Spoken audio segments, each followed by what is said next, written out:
So, Michael, why did we create Runbooks? Because you're one of the main driving forces behind this and helping us design it and everything like that.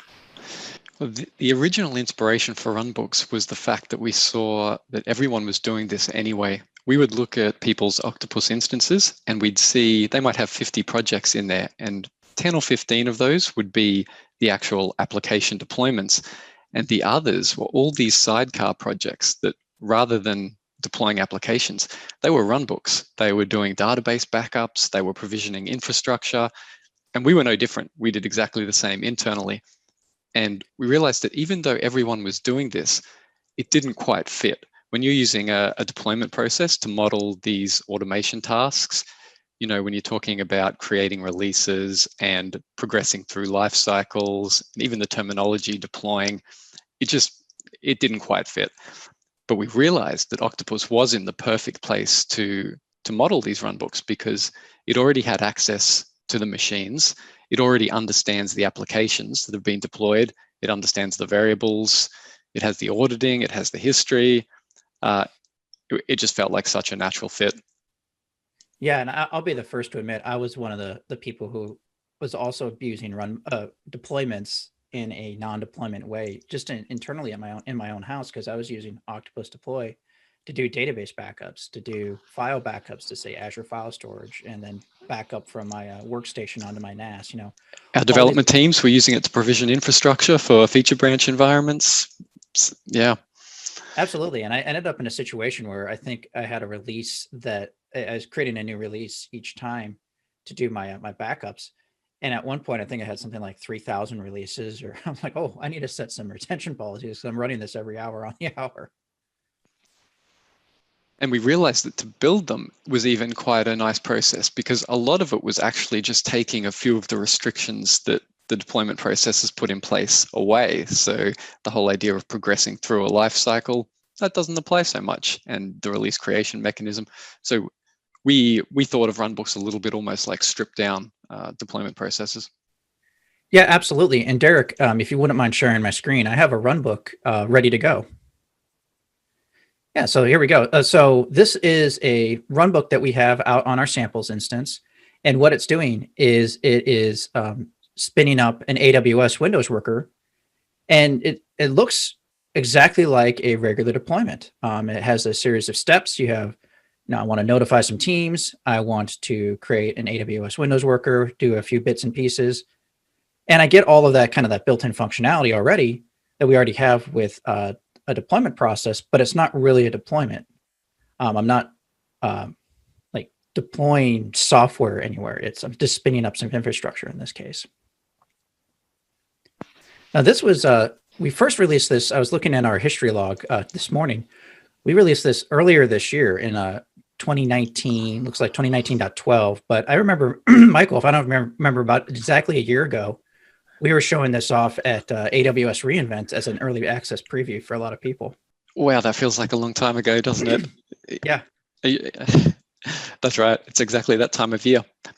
That's right. We wanted to run this by people, and our question was always the same. What would you use this to model? And of course, the answer is, Runbooks, they're kind of what makes the world go round, right? They do all the unglamorous tasks, but deploying an application is the start of the life cycle, not the end of it. So I think the things that Runbooks actually model are much less homogeneous than deployment processes. It's a lot wider variety of tasks, but yeah, I think all the same concepts fit nicely. Yeah, absolutely. And after we released it, we did do another release in 2020.3 where we added a few additional niceties. One of the first ones was being able to restrict Runbooks to only be able to run in a specific environment. So, for example, production. And the way that you had to do it before we did that release was I was going in and I was scoping all of my steps to only run in production. That way, in case I ran it in, say, dev or test, I didn't really do anything. It just, the Runbook was successful. But this was some feedback that we got from some of our customers after we released it the first time. Yeah, definitely. We were very interested to see what would happen when we took life cycles away, exactly how people would want to restrict it, which environments they could run in. And the answer turned out to be pretty simple in the end. In many cases, it just wanted to be able to say, run in these handful of environments, or in some cases, don't run in certain environments as well. The other option you can see down the bottom there is the option to simply take the project's lifecycle environments, which is very common as well. Yeah. I remember we had a couple of customers we were talking to, and they had, I think, maybe over 100 environments, but their runbook was for their project, and the project really only deployed to like 5 or 6 of them. So they're like, it's very confusing to pick which environment I want to run this runbook in. So that was one of the first kind of big features, one of those niceties that we added inside of there. The other thing that I remember we added in there was we really exposed what the retention policy was, because initially it was kind of hidden. And I know that we got some feedback because we didn't always need to keep 100 runbook runs. I just think back to my backup example. I really don't need to keep more than, say, 10 at the very, very most. And I imagine for a lot of people, that's kind of the same way. Or conversely, they want to keep a lot more than just 100. And the other feature of Runbooks that I think is worth mentioning as well that we introduced is this publishing mechanism. Mm-hmm. So we realized with Runbooks you didn't want to create a release and progress it through a life cycle. But we did spend a lot of time thinking about how would you actually use these in a real world environment. So you iterate on this, you test it in a test environment, and then you run it for real. And at that point, you might share it with other teams or other members of your team, or set it to run on a schedule. And we felt, how do you change this runbook at that point? Once it's set to run on a schedule and is being consumed by other people, it's pretty tricky to safely make changes to that. So we introduced this concept of being able to have a published version of it. And it's that published version that you expose to other teams or set to run on the schedule. Meanwhile, in the background, you can make changes, iterate on those, test them, all without impacting that published version. Yeah, so if I wanted to, I can run this as either the current draft or the published version. And when I do the trigger, it's always going to pick the latest published version at that point. Yeah, we think it's a pretty neat metaphor, actually. It works well.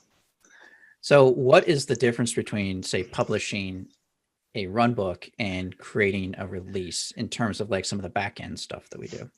Yeah, so a lot of the same concepts apply. So publishing a runbook is very similar behind the scenes to creating a release. I guess the key differences are with the deployment process, you can have many releases in flight at any given time. So you might have a different version in development environment to what you do in the production environment. Publishing a runbook is essentially creating a single version of that release. There's only ever one published version of it. So it's nice because it means the person who comes in to run these, if they're not the person who creates this runbook, they get a big green run button and they don't have to think about which version of this do I want to run. The answer is always the published version, the latest one. Yeah, and I think one thing that does trip up a few people is that you can reference packages inside of your runbook. However, when you publish it, it's whatever version of that package at the time of publishing is the version chosen. And that's going to be the one that's always going to be running, which is great for when you have packages containing a bunch of scripts. It has bitten a few people in the past about if they have like code, for example, and they were hoping they could publish out use a runbook to kind of push out that stuff. Yeah, what we were aiming for here is, again, that person, the consumer of that runbook who comes in to run it, they, again, don't have to think about the package versions. It's the person who created that runbook and who maintains it. They're really the ones that know the versions of those packages. So, again, that big green button that just says run. Yeah, and I use this this notes feature quite often, believe it or not, just so I know exactly what was changed. So I'm just going to say webinar demo, for example. Go ahead and publish it.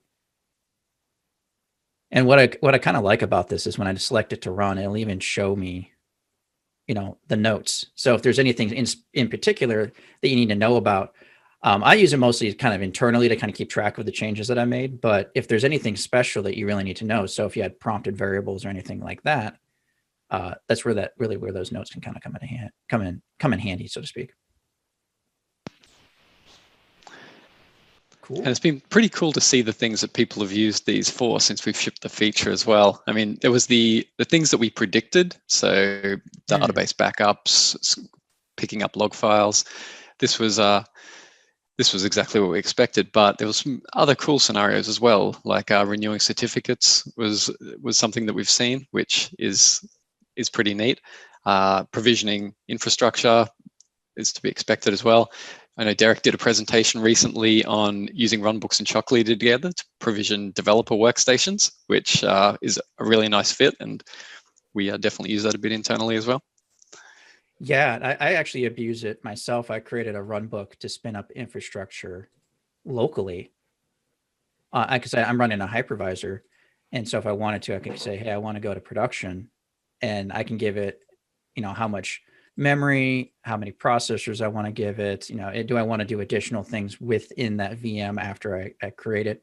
I was doing this to quickly spin up and down VMs to test various versions of Octopus Deploy, as well as a bunch of other different types of configuration. But yeah, this was one of the more interesting use cases that I've kind of come across, but I know I was actually talking to a customer probably 3 weeks ago, and they were almost trying to do the exact same thing with deployment processes. And I was like, well, have you heard of runbooks and prompted variables? And it like blew their mind. Cool. And this has been one of our more popular features. I think I saw on the report, it's over 1,000 customers have started using Runbook so far. Yeah, it's pretty exciting to see how many people have used it actually. I mean, maybe we shouldn't be surprised given what we spoke about earlier, that everyone was doing this anyway. Maybe that's a safe way to launch a feature, but it's definitely, I think, filled a gap that was there and a natural fit for a lot of scenarios. Yeah, and if you want to convert your deployment process over to doing a Runbook, it can be fairly simple or can be fairly complex depending on your scenario. So reach out to the advisory team at advice@octopus.com, and we can definitely give you different tips and recommendations depending on your scenario. We're more than happy to help out with something like that. Awesome. So this was kind of our first foray outside of the whole deployment and kind of outside of really the Microsoft space for this year. But we added another kind of really big feature that solved a lot of problems, which was the structured configuration substitutions. Mike, could you walk us through a little bit of what the heck that even means? Yeah, that's a mouthful, that name, isn't it? What are we talking about here? So I think the best way to explain this is to contrast it with what was there before. So traditionally in Octopus, the way to plug variables into configuration files was you created a template from that configuration file, and you would have these variable placeholders in there, and Octopus would come along and substitute those with the actual variable value. And that's really powerful. And for example, in the deploying an ASP.NET application to IIS, the way that this actually played out was you would sit because this was back in the day when you had an XML web config file. Mm-hmm. And the way that this would often work was you'd sit a transform file next to that web config file, which would actually be a template with these placeholders that Octopus would substitute the values into, then run the XML transform to produce the final web config file. And that's great. Unfortunately, not every ecosystem works exactly the same. If we contrast that with, for example, a Java application that often has a web config file as well to map routes to servlets, in the Java ecosystem, they don't have the concept of those web config transforms. That was very much a Microsoft concept. So let's say in this here, we want to substitute this value in. We could write an XSLT file to do this. I've never seen anyone do that, and feels a little bit like crushing a nut with a sledgehammer there, because XSLT is not the easiest thing to work with. So, and this is a bit of a problem because there can only be one web XML file. It has to be called this. So how do we get this value in? And it turns out we have a similar problem in other configuration files. So YAML, JSON files, same thing. There's not really that transform infrastructure around them. And finally, the other downside of having these templates is what it often does is leaves your local environment in a non-working state if you have these placeholders in there. So that was a long preamble, but what it turned out a lot of people wanted was the ability to plug Octopus variables into files without having to litter the templates with these placeholders. And this is exactly what the structured configuration feature lets you do. Rather than having this, you can have your application.yaml file in this case. Let's say we want to change this value in it. In our Octopus project, we can create variables that are named in a hierarchical way. And when we run the variable substitution, this says, look, Spring profiles active. It will jump down into here and replace the value of this with the correct value at transform time. No placeholders required. And in that scenario, that was a YAML file, but a very similar concept applies back to our web XML example. If we wanted to replace the random quotes value there, we can create a variable with XPath syntax, and same thing at transform time, it will substitute this with the correct value. We were kind of doing that with JSON configuration values, but we've kind of expanded this out to support a bunch of other file types. So aside from YAML and XML, are there any other file types that we should know about? Yeah, and that's exactly right. JSON was the first, I guess, we tackled it for JSON and found it solved a lot of problems. And so we expanded it. So now you can also use it on YAML files, XML files, properties files. I think that's the set for the moment. Still, I mean, that covers quite a significant amount of those different types of file types that we'll run into. Yeah, the one way to think about it is a push versus pull model. So the traditional template scenario, this is one way of thinking of this is the config file pulling the Octopus variable values into the file, whereas the structured configuration, you could think of as a push model. It's Octopus pushing those configuration values down into the file. And which one's right really depends on the scenario and the language ecosystem that you're working in, and I guess the desired end result. Yeah, absolutely. So this is one of the big first things that we did to really support deploying to other application types besides .NET and really the .NET ecosystem. This really enables us to deploy, like we could see, up to Java and all those other different type of application types. But we kind of learned a couple things along the way, which was we have to support quite a number of different CLIs and built-in tools and anything like that. And in the past, what we were doing is we would kind of bundle everything together. So when we first added, say, Azure support, we bundled in the Azure CLI. But in doing that, we kind of almost shot ourselves in the foot just a little bit because we'd have to constantly keep up to date. And then when we added in AWS, we had to constantly keep up to date with the latest version of the Azure AWS CLI, the Azure CLI. So I remember seeing our release notes constantly littered with spinning the CLI version, spinning the CLI version, and so on and so forth. And it wasn't until, Mike, you started working on the Kubernetes plugin, the Kubernetes deployments, that it kind of just, that whole model kind of almost fell onto itself. That's right. The fact is, deployments need tools, right? Whether it be the AWS CLI, Azure CLI, Terraform, kube control, modern deployments depend on a lot of tooling, and getting the right version of that tooling onto the machine that's going to run that deployment process is half the battle in many cases. And in the early days, we definitely aimed for that super duper happy path where you would just run it. Octopus would bundle the tooling, push it down, and that worked really nicely right up until it didn't. Once tools start to ship breaking versions, that ends in a bad place because you're damned if you do, damned if you don't. If you upgrade the bundled version, it breaks deployments. If you don't, you get stuck on an older version. So and that's something we saw with Terraform. I remember that specifically because Terraform, we shipped Terraform 11 for such a long time. And everyone's like, why aren't you on Terraform 12 and then 13 and then probably soon to be 14? But it was always breaking versions. And we didn't want to break all these existing deployments if you upgraded to the latest version of Octopus Deploy, like if it was a patch release or something like that. Yeah, that's right. And, it turns out there's a technology that's perfectly designed for solving this problem. And that is containers. They are a tool that basically replicates the works on my machine scenario. So what we've done is any step now that executes on a worker pool, you have the ability to say, rather than running directly on the worker, you can run this step inside a container image. And these container images let you bundle the tools that step requires, and they'll be there at the time that it runs.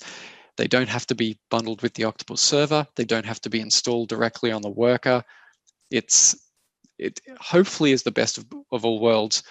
We've published a worker tools images, and these bundle a whole bunch of frequently used deployment tools, which is a great place to start. But if for any reason that doesn't meet your needs, you can certainly bring your own container images as well.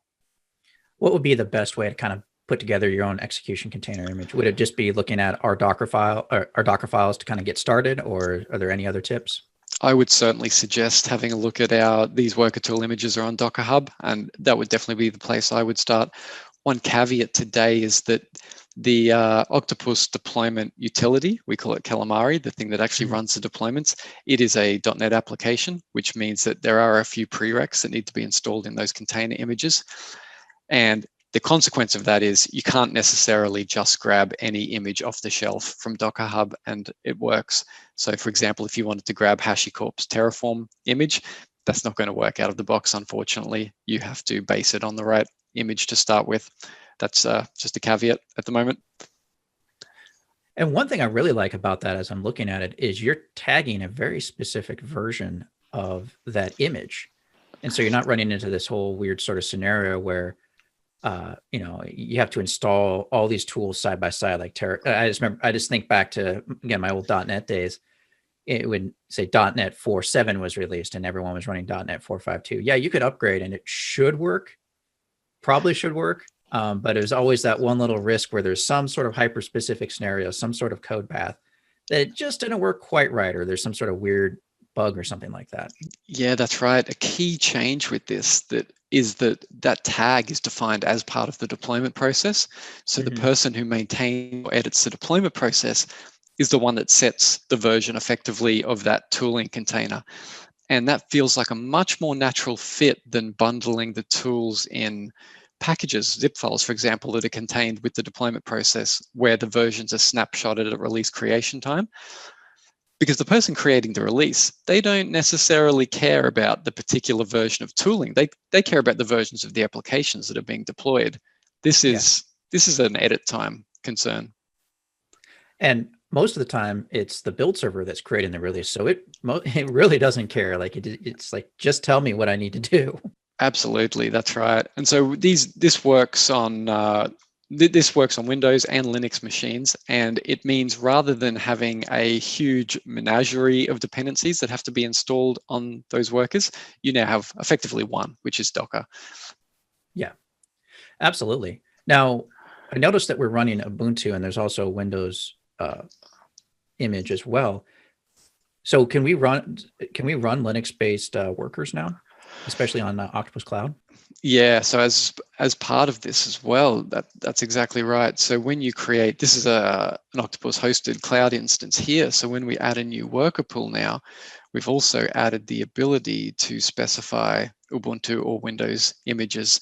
So, I mean, this is aiming again for that happy path. You start with a brand new instance. You can create a hosted Ubuntu or Windows worker pool. You don't have to bring your own infrastructure. You choose the execution container that you want your step to run in, and you have all the tools that you need in there. Kube Control, Helm, the Azure CLI, whatever it happens to be.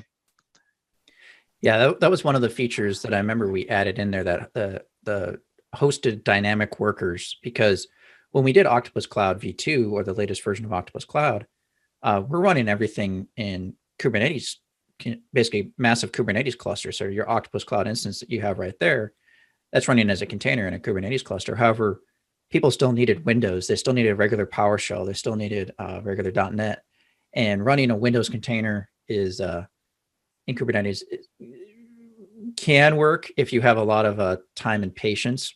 But that hosted dynamic worker pool, we allowed you to have those basically Windows VMs that you can spin up on demand. You can lease them, you can use them, and everything like that. But by making that decision, we kind of set ourselves up for success by now we can support like hosted Ubuntu or even different versions of Windows. Because I saw right there where you had Windows Server 2019, Windows Server 2016, and everything like that.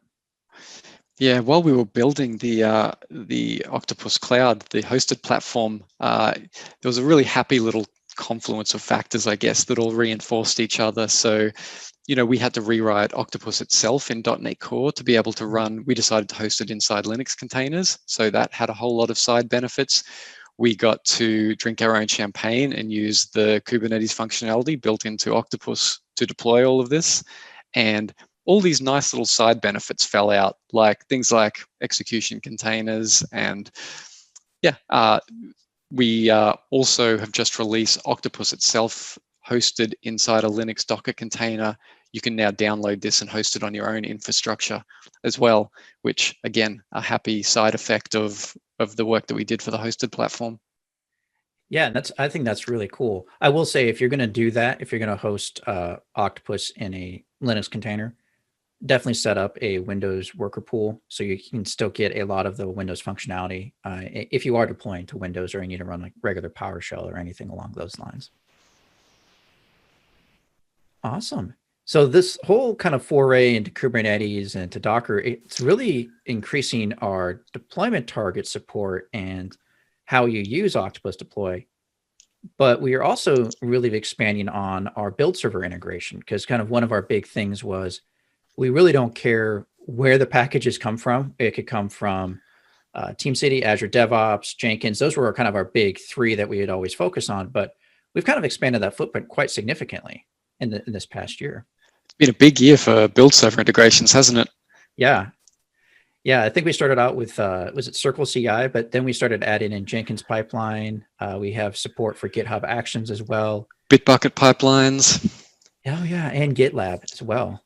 So, and one of the cool things about the GitHub action that was created was it installs the Octopus Deploy CLI for you. So you kind of get a lot of functionality just kind of built in where you can call these different CLI commands. But you're showing the Jenkins.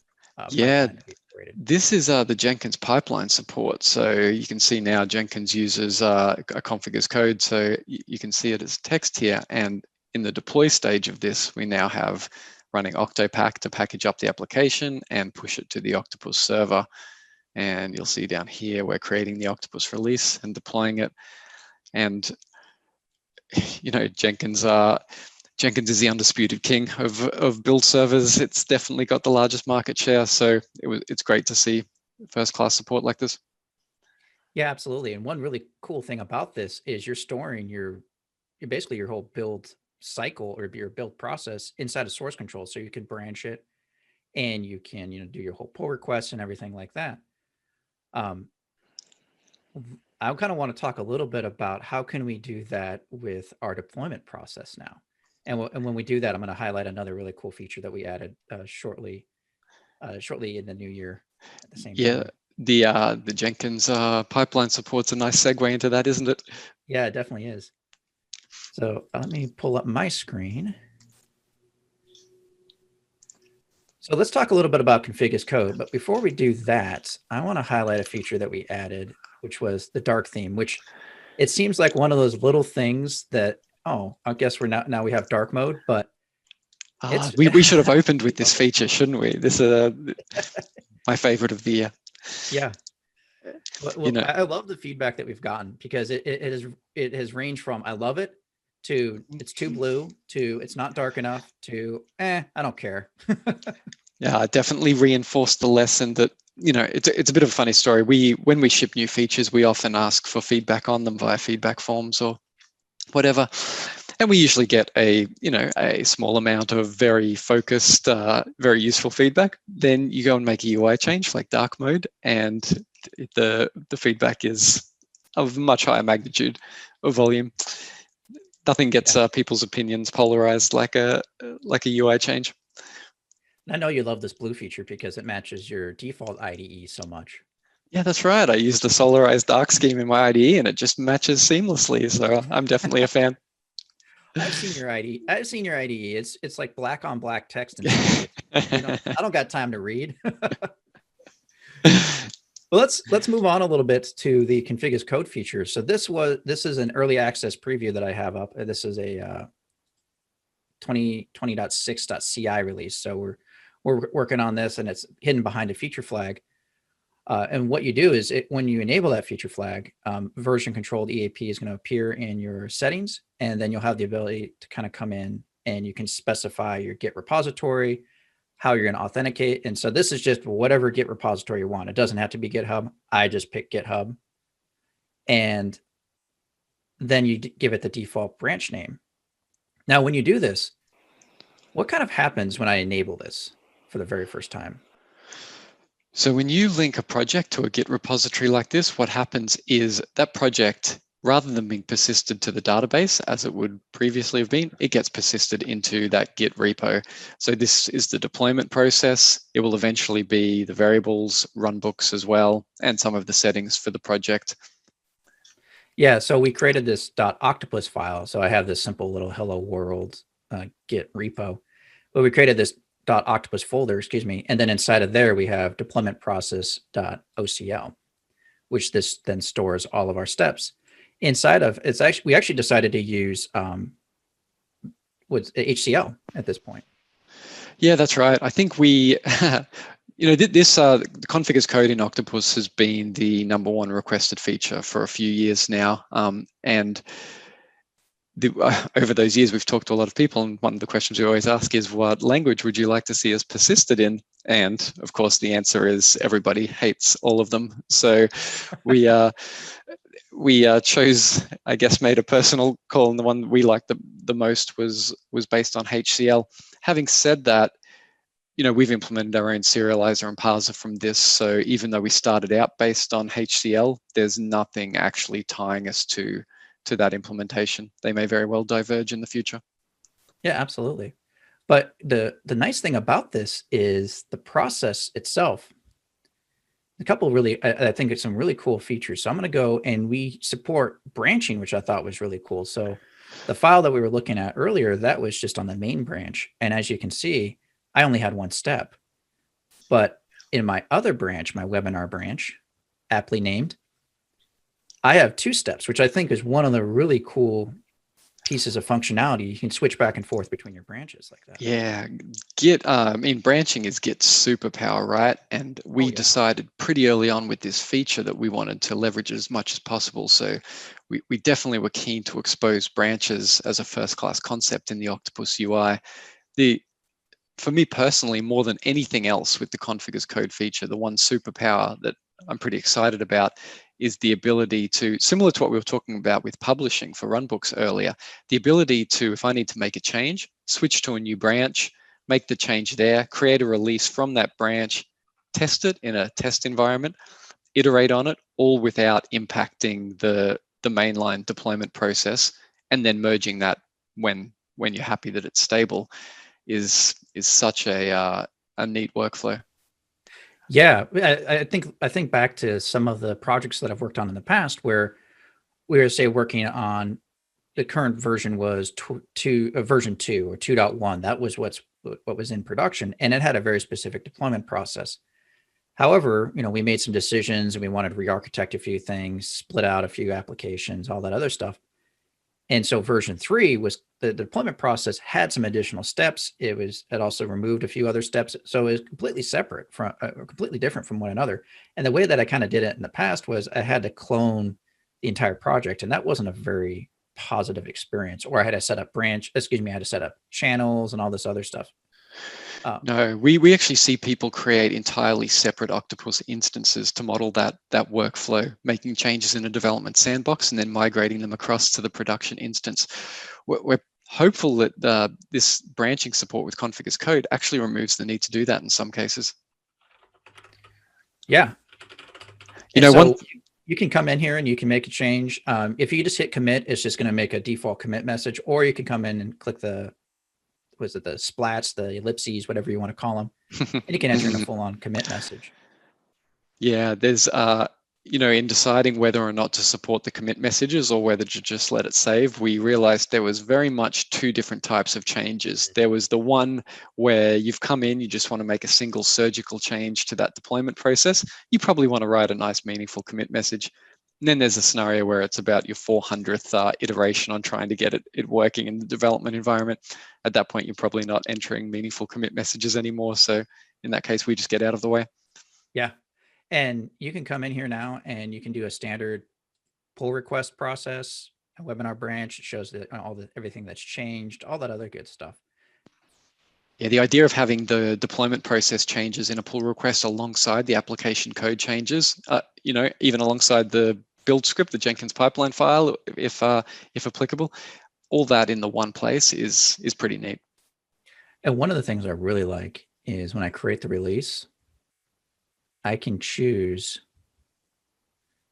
So tempting the webinar gods.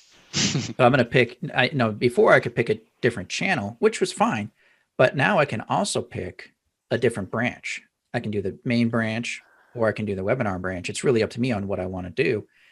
And that to me is really cool because then I could have even a separate channel, in this case, feature branches. And that's where I'm testing out all my different changes and everything like that. And I'm using that one specific process. And one thing I think that's worth calling out is everything you've been doing in here, it's still been via the Octopus UI. Yes. You're not in a text editor here editing YAML. We haven't made you forfeit the UI to just display some YAML on a screen. Again, like one of the design principles that we were pretty keen to stick to with this, and from talking to people, we would always ask, when you want config as code, would you be willing to forfeit the Octopus UI? And the answer was always not really, and we kind of felt the same. The Octopus, one thing that I think Octopus did for deployments was democratize them to an extent. It lets people from various teams interact with the deployment process. And we felt that by taking that away and bringing that just back into a text editor, it was definitely a step backwards in some ways, and really restricted the number of people who could interact with that. Yeah, absolutely. And I know internally we have a couple of people that are hardcore. I hate the UI. It's text files only, text files for days, and you still can get that experience. And so what I'm going to do is I'm going to come over here. I'm going to change my branch to webinar branch, and I'm just going to really tempt the demo gods. And I'm going to change around, and I'm going to capitalize right host and hello world. While you do that, Bob, I just saw the question come through about whether variables could be persisted into source code as well. And the answer will be yes in the first cut. At the moment, it's just the deployment process. Variables are next on the list. Yep. All right, I'm going to go ahead and commit these changes. And then I should see them. I'll have to refresh my UI real quick. And when I scroll down, there we go. So I picked it up, pretty quickly. I was like, oh, dang, that's pretty awesome. But yeah, I think that raises a really interesting point though, about the first cut and maybe some of the timelines, because this kind of took us a little bit longer to work on than we initially thought. And this release that we have right now, this EAP version that I'm showing you, it's getting better. It's getting a lot better. But I remember when I first started on 2020.6.0, the CI was like, I think like 10 or 50 or something like that. It was a very fine, like porcelain doll. Like you could hold it a certain way. And if you looked at it wrong, or if you just moved your hand just a little bit, like it just kind of fell apart in your hand. I'm like, oh my gosh, what just happened? So that's one of the things that we wanted to do. An example is, you'll notice that this deployment process, this file is called OCL. Well, originally this file was called .octo, and the decision was made to make that change. And when I pulled down the latest version after that change, all my deployments stopped working. That was using this, using this feature. I'm like, oh my gosh, what happened? What did I do wrong? So kind of keep that in the back of your mind. That's one of the big reasons. So what are some of the kind of key milestones internally that we want to do before we kind of release it into the wild for an EAP, like a true EAP release? Yeah, and it's worth calling out, we were very keen to have this released this year, thinking back to the start of 2020, which is about 10 years ago, right? The three big things we wanted to do this year was operations runbooks.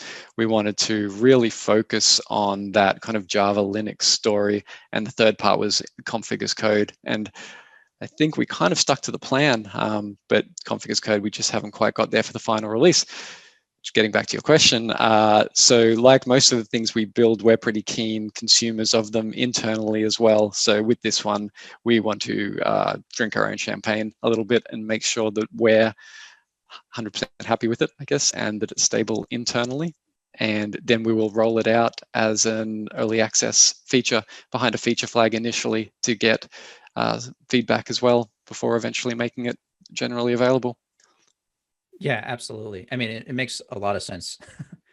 If we can't use it to deploy our own software, because we use Octopus Deploy to deploy Octopus Deploy as this weird snake eating the tail scenario, but if we can't use it internally, then how can we expect our customers to be successful at the same time? Yeah, it's turned out, we're just as bad at estimating software delivery times as everyone else, and this feature it proved some challenges in building. I mean, who would have guessed, right? You take a huge chunk of what used to be stored in a relational database and drop it in text files where there's no longer one copy anymore, but there's infinite branches. Turns out to cause a few problems. So there was a few loose ends to tie up there.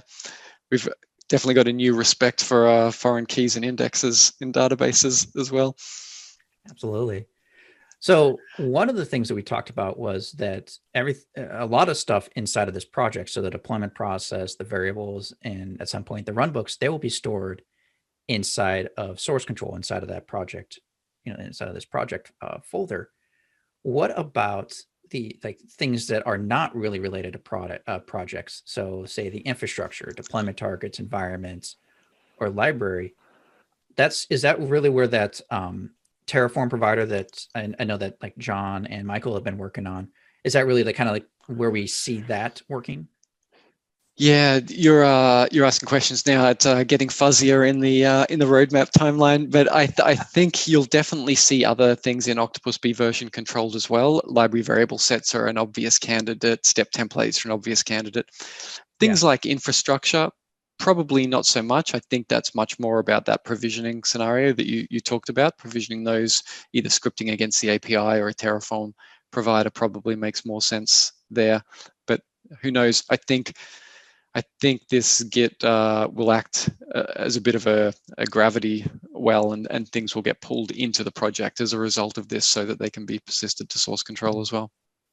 But it's more than just I'm thinking more than just deployment targets themselves, but I was thinking more like kind of more metadata type stuff. So your worker like the environments, yeah, your environments. These are more grouping those types of deployment targets. That's where I was kind of thinking where the Terraform provider would kind of come into play.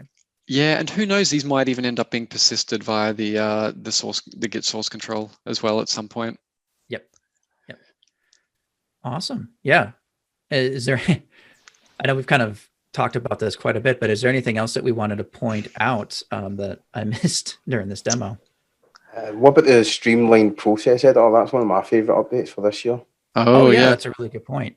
So one of the things that we discovered while we were working on this feature was, as you were, if I make a change here, I'm just going to make a small change. Hello from a worker. I'm going to remove and in the past, you would have to come in here, and if I wanted to change my step, let's say I wanted to take a look at something, I would always get prompted for, hey, do you want to save? Like, it seemed like anytime I wanted to do anything, it's like, hey, do you want to save? Are you sure you don't want to save?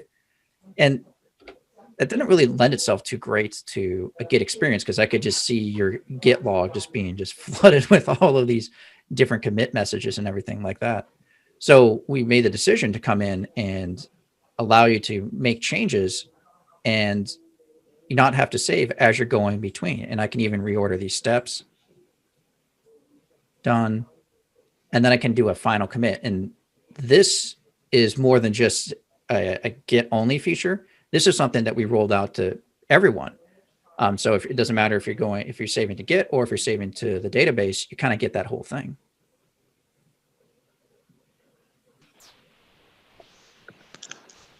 Okay. I think it might be Q&A time, chaps. Yeah, definitely. Awesome. So first up, I just want to say we're probably unlikely to get through all of the questions. One question from Katal. Apologies if that's not how you say that. They'd like to find out more about if there's going to be a way to migrate from on-premises to the cloud in 2021. Yes is the answer. And config as code isn't actually going to be the best way to do that. We're actually building a feature right now for importing and exporting projects between Octopus instances, including between on-premise instances and Octopus Cloud. We've had many requests to be able to, for people to be able to migrate from on-premise instances to the cloud. So we're building in functionality specifically for that. If you have a look at our octopus.com roadmap page, you can subscribe to that feature on there as well, but it should be released sometime in 2021. In answer to the specifically what you asked there about pointing multiple projects at the same Git repository, that there's absolutely nothing to stop that, and that will work. So nice. Yeah, if you do that, I discovered if you're going to be storing variables inside of your GitHub repo, those variables have to be very generic, and they have to be able to be applied to everything. Otherwise, you're going to want to use something like library variable sets to kind of differentiate between maybe instances or different projects or something along those lines. Because otherwise, yeah, you're going to kind of run into some very interesting scenarios otherwise. Yeah, I don't think config as code will be the right solution for migrating an existing project, just because there'll still be so many things that live outside of that source controlled file. But I think it will prove to be a really neat way to template a project to get started with. So you'll basically be able to take the .octopus folder, drop it in a new Git repository, and that can act as your project template to get started. Got a question here about structured configuration variables. Do we have any plans to let the user choose which file should be variable replaced with which replacement, excluding web.config as XML or config as JSON? Right, I'm not 100% sure I understand the question, but let me try and answer. So the variables are matched based on the name of them, and the substitution detects the type of the file. So it will understand that it's replacing them into an XML file or a YAML file. And if we look at the variables here, if these match the hierarchical structure within those files, then they'll be replaced. I apologize if that hasn't properly answered the question. Please feel free to jump on Slack and we can follow it up. Yeah, or email advice@octopus.com. We'll definitely help you out there. 100%. Is it possible? Obviously, is it possible to connect an external Git repo to Octopus version control? Let's say an Azure DevOps Git repo, for instance. 100%, yes. Yep. Any Git repository will be supported. Fantastic. Okay. Any planned features for mobile application deployment pipelines, Xamarin, iOS, Android, etc.? To be honest, no. But if that's something that you'd like to see, please reach out and tell us exactly what you'd like to see. We're always happy to consider it. Awesome. Okay, so yeah, obviously you've answered the variables question. The Docker container licensing count, will that remain the same when we obviously for execution containers, I think? What's the question? I'm sorry. I think about Docker container licensing count, will that remain the same pricing wise? I don't think that's not actually targeted as a license, as a target. That's right. That the execution containers feature has no impact on licensing at all. Excellent. I'm just going to check the community Slack. We actually got through those. Yeah. Right. I think that's all the questions. Is there any? We'll wait 30 seconds for any last questions to come in.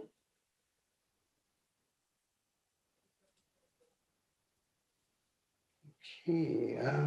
I think let's wrap that up then. Firstly, I just want to say thank you very much for attending. Bob and Michael as well, thank you so much. What we do have is just at the end of today's webinar, there will be a feedback form that will pop up in your browser. It will take you a moment. If it would be really appreciated if you could take the time to give some feedback. It really does help us improve our webinars going forward. A recording of the webinar will be emailed to all registrants in 48 hours. We do have some upcoming webinars. We're back with Michael and Bob again, and also with the VP of Engineering, Mr. Michael Noonan, where we're going to be talking about some of the challenges that we saw within engineering at Octopus and how we overcame them. That's on December 16th in Europe and on the 17th in the US. And then Phil Stevenson from the advisory team is back on January 13th for an Octopus 101. Well, Bob and Michael, thank you very much, chaps, for a fantastic presentation. I learned a bunch, and I think there's some really great stuff there. Thank you for having us. Thanks, everybody.